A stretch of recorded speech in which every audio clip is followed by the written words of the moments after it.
Always have a blessed day with Him. Whatever situation you are encountering right now, don't ever forget, inculcate in your heart, inculcate in your mind that you always have a blessed day with Him.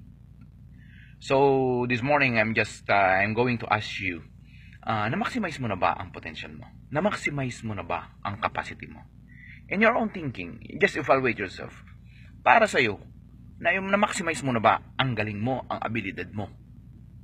If you are going to ask me, ako, hindi pa. The reality is that habang nabubuhay ka, habang humihinga ka, hindi mo pa mamamaximize o namamaximize ang iyong capacity or ang iyong potential. So, how to increase your thinking capacity? Paano ba natin may increase yung thinking capacity natin? Alam niyo po ba that based on pag-aaral ng mga experts, only 10% of our, kumaga, yung average people, typical people use only 10% of their true potential. 10% lang ng true potential ang na-exert sa buhay nila. So, ibig sabihin, asan yung 90%? If you're going to imagine, kung 10% lang, what you have now and what you are now is only 10%. How if you double it, you make it 20%?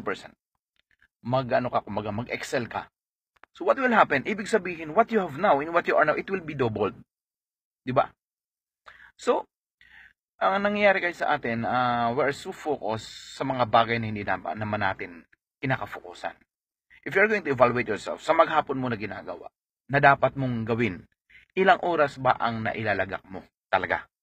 At ilang oras ang nailalagak mo sa iba, hindi naman talaga sa ginagawa mo. So, sometimes kasi we are so focused sa mga reklamo, mga alibis, mga excuses. We always point our finger to others. So, sabi nga po, cowards do the pointing fingers.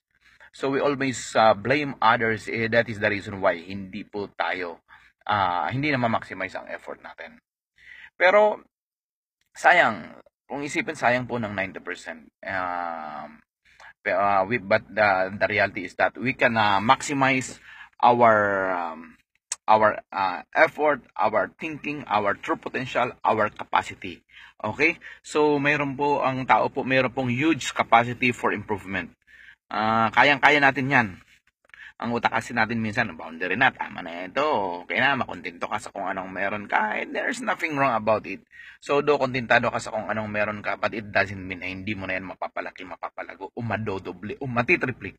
The reality is that very possible. Kung nagawa ng iba, magagawa din natin. Di ba? So, how do we tap on the 90%? Paano ba tayo makakatap dun sa 90%? Very simple.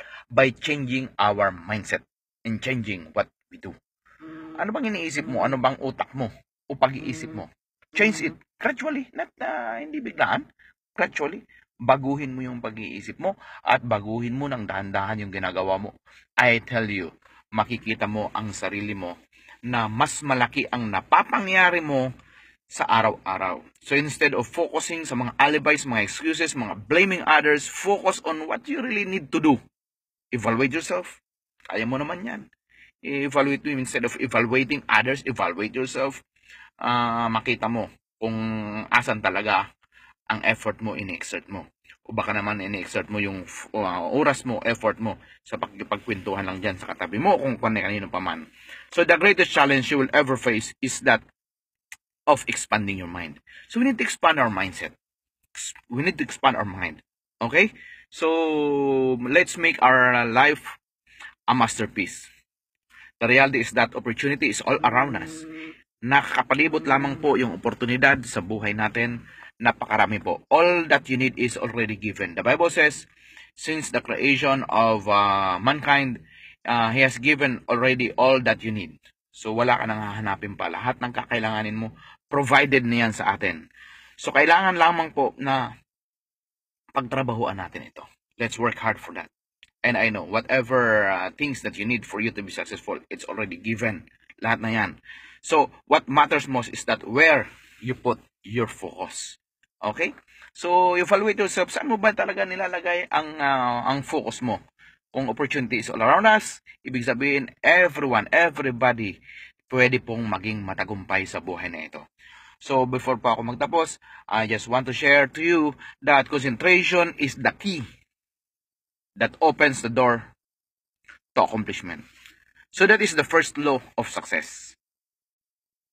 Concentration. We need to concentrate. What you really want and identify yourself in your what really ang gusto mo mapangyari sa buhay. Kailangan mag-concentrate dyan, mag-focus dyan, para maabot mo yung pinapangarap mo sa buhay. Okay? So, thank you po.